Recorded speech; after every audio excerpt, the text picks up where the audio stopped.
Non veg ప్రియులకు తినటానికి ఎన్నో ఆప్షన్లు ఉన్నట్లే శాకాహారులకు కూడా చాలా ఆప్షన్స్ ఉన్నాయి. అయితే వెజ్లో ఎన్ని ఆప్షన్లు ఉన్నా ఎక్కువ మంది ప్రిఫర్ చేసేది మాత్రం పన్నీర్. తినేది ఏ వెరైటీ అయినా అందులో పన్నీర్ కామన్. మరి అలాంటి పన్నీర్ విషంతో సమానమని తెలిస్తే ఎలా ఉంటుంది? ముద్ద దిగుతుందా? మరోసారి రెస్టారెంట్కి వెళ్ళి పన్నీర్ ఆర్డర్ ఇవ్వగలమా? మీకో విషయం తెలుసా? ఇండియాలో అత్యధికంగా కల్తీకి గురవుతున్న ఆహార పదార్థం పన్నీర్. కొన్ని హోటల్స్ ఎంత చెత్తగా ఉన్నాయో చూశాం. డబ్బులిచ్చి మరీ విషం తింటున్నారు జనం. ఈ అపరిశుభ్రతకు తోడు కల్తీ ఒకటి. రోజువారీ వాడే ఆహార పదార్థాలన్నింటినీ కల్తీ చేస్తున్నారు కేటుగాళ్లు. పాలు, టీ పొడి, చింతపండు, పప్పులు ఇలా కనిపించిన ప్రతీదీ కల్తీ చేస్తున్నారు. మరి ఈ కల్తీ పదార్థాల్లో టాప్లో ఉన్న ఆహార పదార్థం ఏంటో తెలుసా? అదే పన్నీర్. అవును, దేశవ్యాప్తంగా అత్యధికంగా కల్తీ అవుతున్న ఆహార పదార్థం ఇదే. కల్తీలో మొన్నటి వరకు పాలు టాప్లో ఉండేవి. ఇప్పుడు ఆ స్థానాన్ని పన్నీర్ ఆక్రమించింది. ఫేక్ పన్నీర్ అనేది హైజీనిక్గా ప్రిపేర్ చేయడం జరగదు. చాలా పరిశుభ్రత మెయింటైన్ చేయని ప్లేసెస్లో కానీ అన్హైజీనిక్ ప్రిపరేషన్స్ కానీ ఉంటాయి. అలా ఉండడం వల్ల మనకి ఏమవుతుంది అంటే ఈవెన్ కొంతమంది ఫుడ్ పాయిజనింగ్ కానీ లేకపోతే మొత్తం తిన్న వెంటనే ఎలర్జీస్ వచ్చేయడం కానీ, లేదంటే ఇప్పుడు అంతేకాకుండా మనకి బాగా స్టమక్ పెయిన్ వచ్చేయడము, వామిటింగ్ సెన్సేషన్స్ రావడము, వామిటింగ్స్ అయిపోవడము, ఇలాంటివన్నీ కూడా జరుగుతూ ఉంటాయి.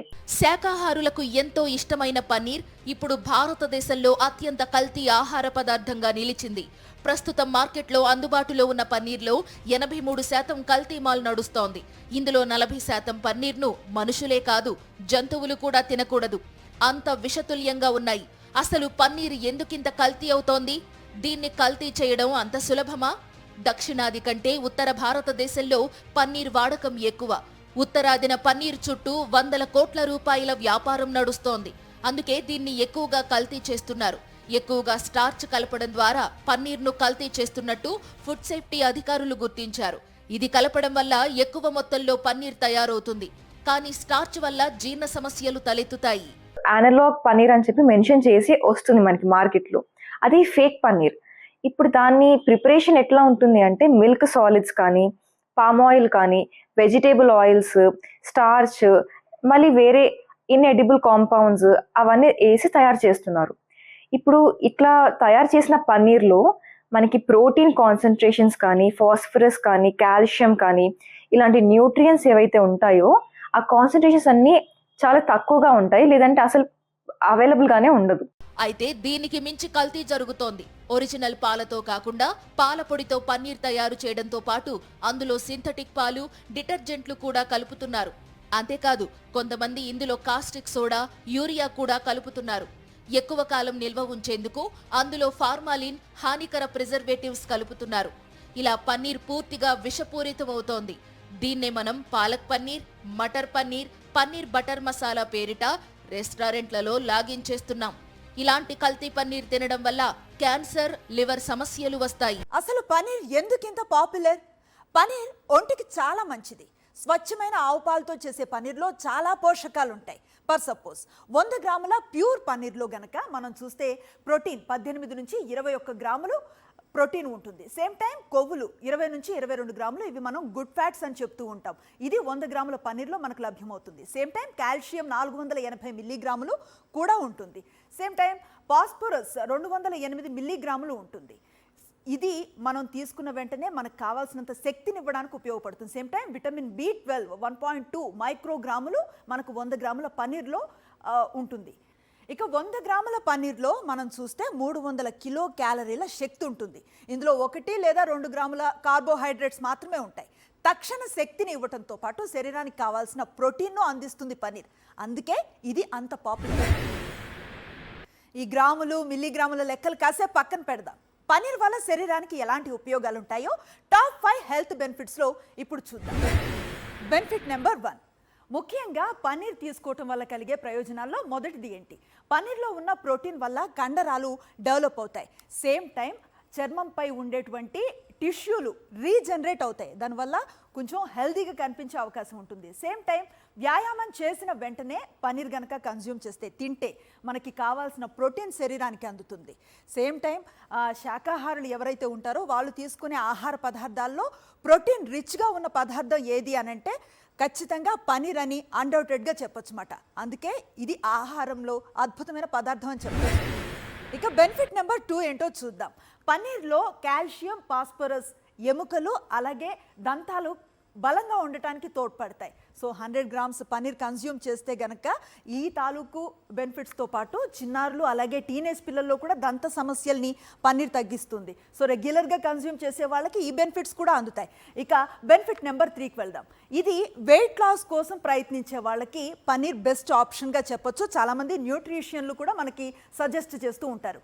ఇది లో గ్లైసమిక్ ఇండెక్స్ ఉన్న ఆహారంగా చెప్తారు. కాబట్టి మనం పన్నీర్ కన్జ్యూమ్ చేసినా కూడా ఒళ్ళొస్తుంది అన్న భయం ఉండక్కర్లేదు.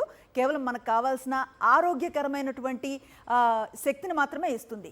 కొవ్వు తీసిన పాలతో చేసిన పన్నీర్ గుండెకు చాలా మంచిది. బెనిఫిట్ నెంబర్ 4, కొవ్వు తీసిన పాలతో చేసినటువంటి పన్నీర్ గుండెకు చాలా మంచిది. ఇలాంటి పన్నీర్లో ఫోలేట్స్, విటమిన్ B12 కూడా ఎక్కువగా ఉంటాయి. ఇవి మన హెల్త్కి చాలా సపోర్ట్ చేస్తాయి. మనం చాలా ఎనర్జీగా మిగతా కార్యక్రమాలు, వేరే పనులు కూడా చాలా ఎనర్జీగా రెట్టింపుగా చేసుకోవడం అవకాశం ఉంటుంది. బెనిఫిట్ నెంబర్ 5, జీర్ణ సమస్యలు ఉన్న వాళ్ళు కూడా పన్నీర్ తీసుకోవచ్చు. ఇది తీసుకుంటే వారికి కూడా చాలా మంచిది. డైజెషన్ ప్రాబ్లం లాంటివి తలెత్తవు. సేమ్ టైం పన్నీర్లోని ప్రోబయాటిక్స్ ఏవైతే ఉంటాయో అవి కూడా హెల్త్కి చాలా బెనిఫిట్ చేస్తాయి. ప్రాసెస్డ్ ఫుడ్ అలాగే నాన్ వెజ్ తిన్న తర్వాత 3 రోజుల పాటు పన్నీర్ తింటే మాత్రం జీర్ణ వ్యవస్థ గాడిన పడుతుందని నిపుణులు చెప్తున్నారు. సో ఈ తరహా బెనిఫిట్స్ మన ముందు ఉన్నాయి. రోగనిరోధక శక్తిని పెంచడంలో కూడా పన్నీర్ సహాయపడుతుందని చెప్తారు. సో ఇన్ని బెనిఫిట్స్ ఉన్న కారణంగానే చాలామంది కూడా పన్నీర్ కన్జ్యూమ్ చేయడానికి ఇష్టపడతారు. ఈవెన్ దో నాన్ వెజిటేరియన్స్ కూడా వెజిటేరియన్లో ఎప్పుడైనా తినాల్సి వస్తే కనుక ఫస్ట్ ప్రయారిటీ ఇస్తారు పన్నీర్కే. చూసారుగా, పన్నీర్ వల్ల ఇన్ని లాభాలు ఉన్నాయి. అందుకే ఇండియాలో పన్నీర్ వ్యాపారం కోట్ల రూపాయలకు చేరుకుంది. 2024 నాటికి భారత్లో పన్నీర్ వ్యాపారం 64,000 కోట్లకు చేరుకుంది. ఇదే సంఖ్య 2033 నాటికి 2 లక్షల కోట్ల రూపాయలకు కూడా చేరుకుంటుందని ఒక అంచనా కనిపిస్తోంది. సేమ్ టైం ఇండియాలో ఉత్పత్తి అవుతున్న పన్నీర్లో 40% కేవలం ఇళ్లల్లోనే వినియోగిస్తూ ఉన్న పరిస్థితి. అలాగే 35% పన్నీర్ను రెస్టారెంట్స్లో, మరో 15% పన్నీర్ను ఫంక్షన్స్లో వాడుతున్నారు. అలాగే భారత్లో ఉత్పత్తి అవుతున్న పాలలో ప్రస్తుతం 10 నుంచి 12% పాలు పన్నీర్ తయారీకి వెళుతున్నట్లుగా ఒక అంచనా ఉంది. 2033 నాటికి 25% పాలు పన్నీర్ మేకింగ్ కోసం వెళుతుందని కూడా నిపుణులు అంచనా వేస్తున్నారు. ప్రస్తుతం ఉత్తరాదిన పన్నీర్ను ఎక్కువగా వాడుతున్నారు. సౌత్తో పోలిస్తే నార్త్లో పన్నీర్ వాడకం ఎక్కువ. అందుకే కల్తీ కూడా ఎక్కువగా ఉత్తరాది రాష్ట్రాల్లోనే జరుగుతోంది. ఈ కల్తీ వల్ల దేశంలో ప్రజలు అనారోగ్యం పాలవుతున్నారు. అదెలా జరుగుతుందో తెలుసుకుందాం. పన్నీర్లో పామ్ ఆయిల్ కలపటం వల్ల ఒబెసిటీ, గుండె జబ్బులు వస్తున్నాయని రీసెంట్ రీసెర్చ్ చెప్తున్నాయి. అలాగే డిటర్జెంట్లు కలపటం వల్ల కణజాలం దెబ్బతింటుంది. సేమ్ టైం కిడ్నీ సమస్యలు, నరాలకు సంబంధించిన వ్యాధులు కూడా వస్తున్నట్లుగా తెలుస్తోంది. హైడ్రోజన్ పెరాక్సైడ్ అలాగే ఫార్మలిన్ కలపటం వల్ల అల్సర్, క్యాన్సర్కి కూడా దారితీస్తున్న పరిస్థితి. పన్నీర్ ఎక్కువ కాలం నిల్వ ఉండటం కోసం అలాగే తెల్లగా కనిపించేందుకు హైడ్రోజన్ పెరాక్సైడ్ అలాగే ఫార్మలిన్ లాంటి రసాయనాలను కలుపుతున్నారు. వీటి వల్ల చాలామంది అల్సర్, క్యాన్సర్ బారిన కూడా పడుతున్నారు. అందుకే ఇప్పుడు పన్నీర్ చాలా డేంజరస్. విషం విషం విషం. ఏ ఆహార పదార్థం తీసుకున్నా అందులో కల్తీ కామన్ అయిపోయింది. అందుకే దేశంలో క్యాన్సర్ రోగులు ఎక్కువయ్యారు. లివర్ పేషెంట్లు డబుల్ అయ్యారు. పాలతో చేసే పన్నీర్తో ఇబ్బంది లేదనుకున్న ఎంతో మందికి ఇది పెద్ద షాక్. పన్నీర్ పూర్తిగా పొల్యూట్ అయింది, ప్రాణాలు తీస్తుంది. మరి ఈ కల్తీ పన్నీర్ను గుర్తించడం ఎలా? దీని నుంచి తప్పించుకోవటం ఎలా? పన్నీర్ కల్తీని గుర్తించడం ఎలా? ఇంట్లోనే పన్నీర్ కల్తీని గుర్తించడానికి కొన్ని పరీక్షలున్నాయి. పన్నీర్పై కొంచెం అయోడిన్ చుక్కలు వేయాలి. అది నీలి రంగులోకి మారితే అందులో స్టార్చ్ కలిపారని అర్థం. ఇక చిన్న ముక్కను తీసుకుని నీరు పోసి రుద్దాలి. సబ్బులా నురగ వచ్చిందంటే అందులో డిటర్జెంట్ కలిపారని అర్థం. ఇక పచ్చి పన్నీర్ నోట్లో పెట్టినప్పుడు పుల్లటి వాసన వచ్చినా, రుచి చేదుగా ఉన్నా అందులో హానికర రసాయనాలు కలిపారని అర్థం చేసుకోవాలి. ఇలాంటి పన్నీర్ను పొట్టలో కంటే చెత్తబుట్టలో వేయడం మంచి పని. దాంట్లో మనకి సాచురేటెడ్ ఫ్యాట్స్, ట్రాన్స్ ఫ్యాట్స్ చాలా హై క్వాంటిటీస్ లో దొరుకుతుంది. ఇప్పుడు ఎందుకంటే వెజిటేబుల్ ఆయిల్స్ తోని, పామ్ ఆయిల్స్ తోని, అలాంటి ఆయిల్స్ తోని ఎక్కువగా కంపోజ్ అయి ఉంటుంది కాబట్టి దాంట్లో సాచురేటెడ్ ఫ్యాట్స్, ట్రాన్స్ ఫ్యాట్స్ ఎక్కువగా కనిపిస్తూ ఉంటాయి. పన్నీర్ తెల్లగా లేదా క్రీమ్ రంగులో ఉంటుంది. ముదురు పసుపు రంగులో ఉందంటే తేడా జరిగినట్టే. ఒక చిన్న పన్నీర్ ముక్కను నలిపి చూస్తే వేలికి మెత్తగా తగులుతుంది. కల్తీదైతే మరీ మొద్దుగా లేదా గట్టిగా ఉంటుంది. మంచి పన్నీర్ను వాసన చూస్తే పాలతో చేసిన మిఠాయి వాసన కొంచెం ముక్కుకు తగులుతుంది. గాఢమైన పుల్లటి వాసన వచ్చిందంటే నకిలీదని అర్థం. పన్నీర్ను నూనె లేకుండా పెనంపై వేయండి. మంచిదైతే ఆకారం మారదు, కొద్దిగా తేమ బయటకొస్తుంది. కల్తీ పన్నీర్ అయితే కరిగిపోతుంది లేదా విరిగిపోతుంది. మనకి ఏమవుతుంది అంటే ట్రాన్స్ ఫ్యాట్స్, సాచురేటెడ్ ఫ్యాట్స్ ఎక్కువ తీసుకోవడం వల్ల, దాంట్లో అంత హై కాన్సన్ట్రేషన్స్ ఉండడం వల్ల హై బీపీ రావడం కానీ, బ్లడ్ ప్రెషర్ ఇంక్రీజ్ అవ్వడము, లేదంటే హార్ట్ డిసీజెస్ రావడము, హార్ట్ స్ట్రోక్స్ రావడము, ఇలాంటి వాటికి ఛాన్సెస్ ఎక్కువగా ఉంటాయి.